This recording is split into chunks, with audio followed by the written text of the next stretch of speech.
welcome back to Seijin Comics. I'm your host Gibson, and welcome to today's video. This is my co-host. It's your boy Judah. And we are discussing Titans episode 1 and 2. True. So we're pretty much going to go on like probably a little rant about episode 1 and then get to all the good stuff in episode 2. Yeah. So, alright. We'll start. So Beast Boy finally does turn into another animal. Beast Boy turns into another animal. He turns into a snake this time. But like, too little too late, because it's like you already got beat up already. I mean, you had a whole season of, I don't know what happened last. I don't know. Choices.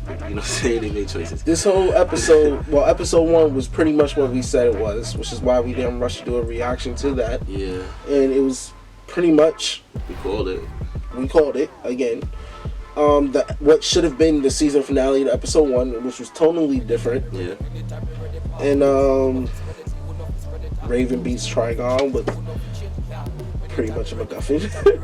Like, she just beats him, and there's not no clear explanation as to what she did.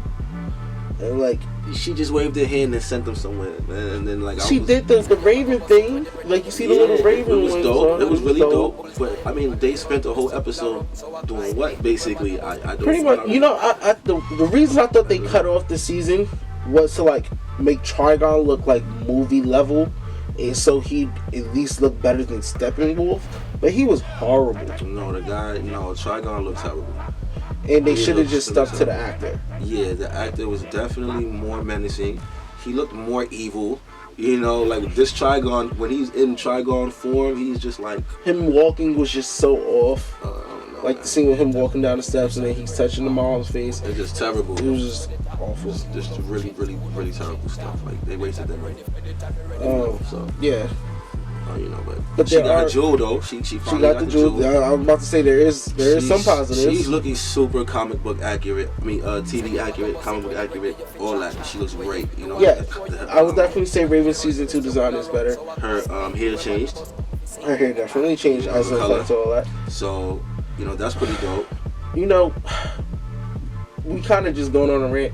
Let's actually take a moment and talk about how all of them got into their own visions, because the one major positive that I got from episode 1 was Donna Troy's backstory.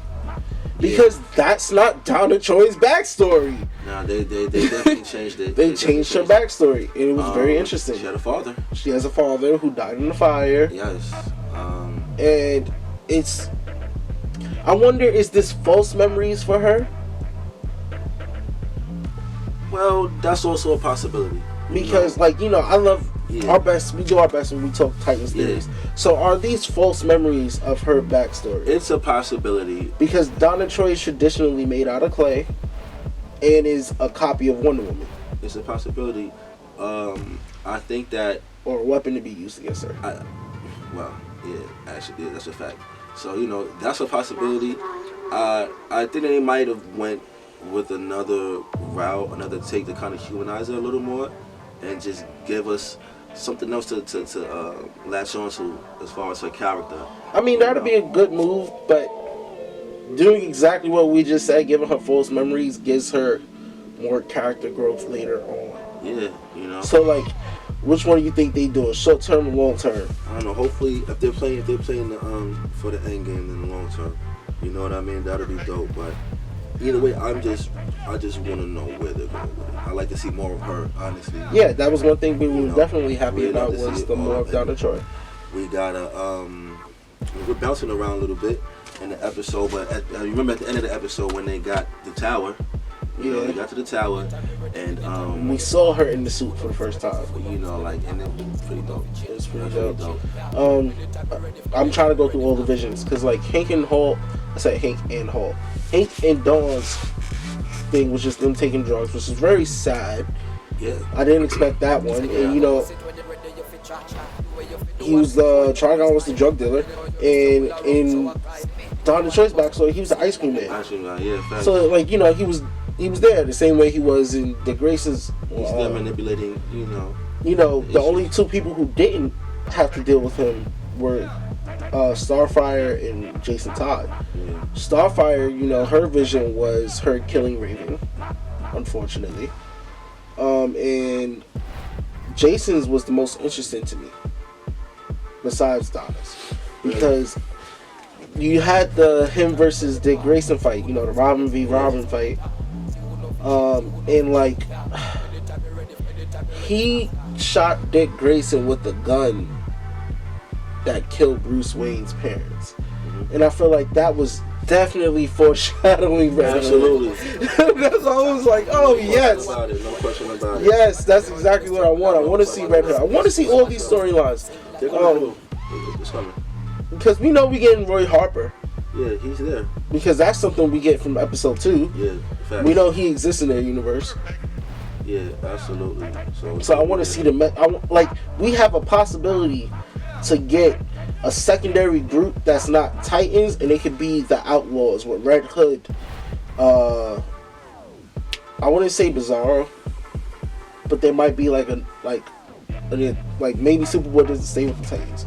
Maybe he goes.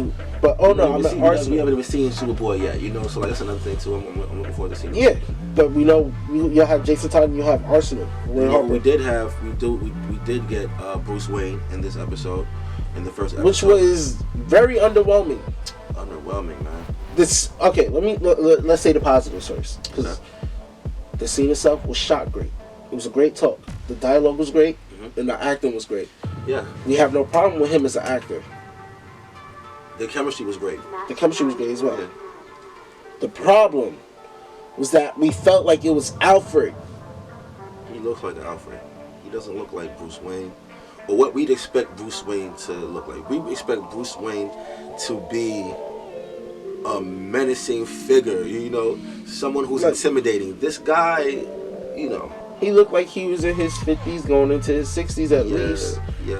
At least. He's not a big guy. He's not a physically imposing guy. So, like, if you told me that was Alfred, I would have bought it. But saying he's Bruce, he wasn't brooding. He wasn't as intimidating and dark as they built him up to be in all the first season. Yeah, actually. So, like, the guy's he's smirking. He's making little jokes. He's being witty. That's not Bruce Wayne. I've never seen a happy Bruce Wayne.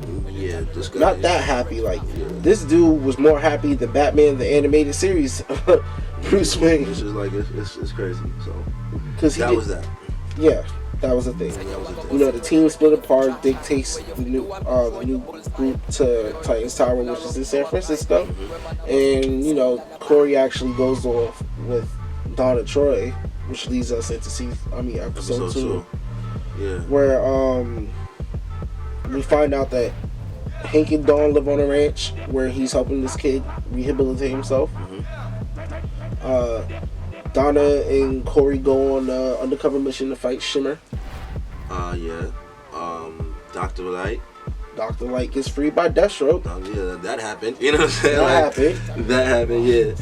Which was pretty cool though. That actually was dope. We got to see Beast Boy versus Jason Todd for a little bit. See that.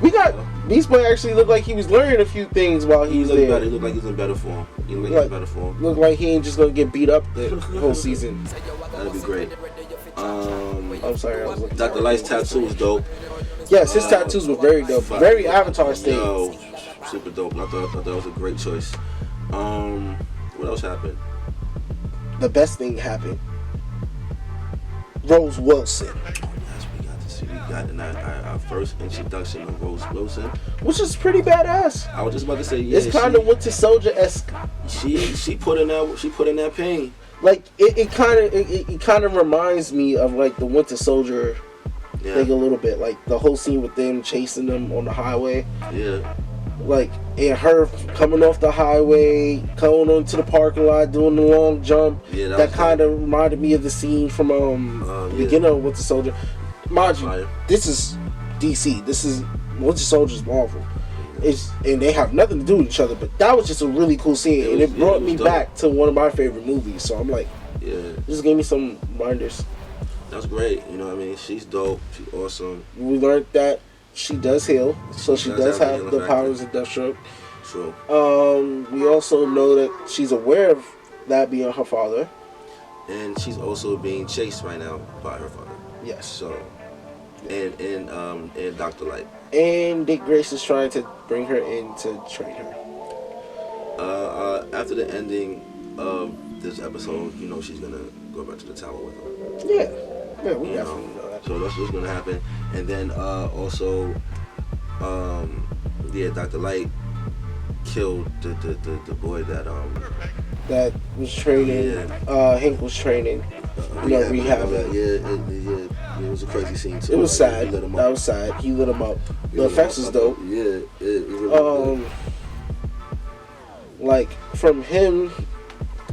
Then what? We see Starfire gets kidnapped. Yeah. Which once again we said everything has to be from the early parts, the early episodes. Yeah. Like I don't understand why they even showed that in the trailer. It's because it happened in episode 2. You know, like. So like, how is this going to be an ongoing storyline for like the mid-season point? I don't know if they're gonna drag it. I mean, at some point they have to introduce Superboy, and we're gonna have to see what's going on with him. And you know, and then we have this whole, you know, Wade Wilson. I mean, Slade Wilson. You know, like we got that whole situation brewing right now. So like, I mean, the point of them, you know, I don't know what's the point of them actually kidnapping Starfire, or maybe we're gonna delve more into her. We're definitely delving more into her. All right, we do know that we're getting Jericho, and like you said, we still haven't gotten Superboy. So now that you say all of that, I'm kind of concerned a little bit. But like, it does make me look forward to the next couple episodes. Yo, absolutely. I wish that I could have saw the third one right now. Like I'm feeling. Yeah, because like they don't even do previews apparently. Not anymore. Which is like, I don't know. A little bit of something. Anything. Need that fixed till Friday. Yeah, something so we can start speculating. Yeah, but it was a good episode. Looking forward to definitely looking forward to episode 3 because it seems we're gonna get the flashbacks. Also, you know, it was a cool scene between Jason and Dick, because he made it clear that, yo, you know, you're Robin. You know what I'm saying? Like, he was like, "What are you?" I don't know. Which makes me think, like, are they okay? Before we wrap this up, I don't think we're gonna get that until we do the Judas contract, because that's when he actually becomes Nightwing, is in the Judas contract. I mean, like, you know, I really hope that they start planting seeds for that, so that he's like at least pulling like a Nightwing in Young Justice, where he doesn't have the logo. He at least has a suit. He just don't got the logo. Something. You know, at least give us the Daredevil season 1 look. something like suit him up or something. You know, like something. Because like, but you know, we still haven't gotten to the line where everybody's telling him, "Oh, now's the time to become Batman." Oh yeah, so like that might be a thing. He doesn't want to be Batman. I don't see him being a bat. Like I don't. It would make sense in this universe because of how old Bruce is. I mean, you know. But like still, no. Yeah. Well, I think this wraps this video up. Like, comment, share, subscribe. Sure. Follow us on Facebook. Or like us on Facebook. Follow us on Instagram. I messed up the outro. Oh my gosh. And we will catch you guys later.